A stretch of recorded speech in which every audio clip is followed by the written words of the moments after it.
Drew here, Frisco Tennis Shop. Just want to make a real brief video on tennis racket beam width.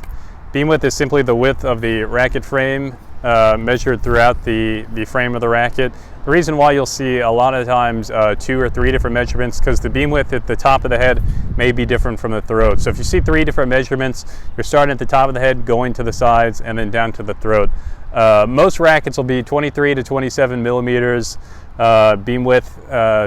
I'd say if you're 23 and lower, that would be, I'd consider a thin beam. If you're 27 higher, I consider that a thicker beam racket. So why does beam width matter? Well, a thicker beam is going to give you a little bit more power through the contact point, a little less feel.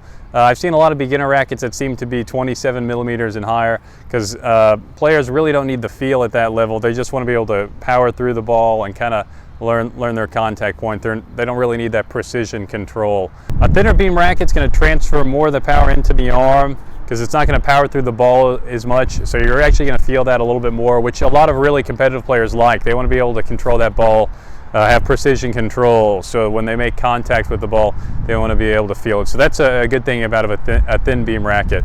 Thicker beam racket, a lot of people, intermediate players, like thicker beams because they want to be able to power through the ball. Getting precision control isn't as important, so they would prefer a thicker beam racket, found in a lot of intermediate racket models out there. So when you're going to buy a tennis racket, make sure to consider beam width. Demo a few. If you're getting more advanced, I'd probably say I want to go too high on the beam width, because you will want that control to be able to cut through the air, feel where you're at your contact point. But definitely demo rackets out. But beam width is definitely an important consideration to think about when you're going to buy that tennis racket. This has been Drew from Frisco Tennis Shop, and I hope to talk soon.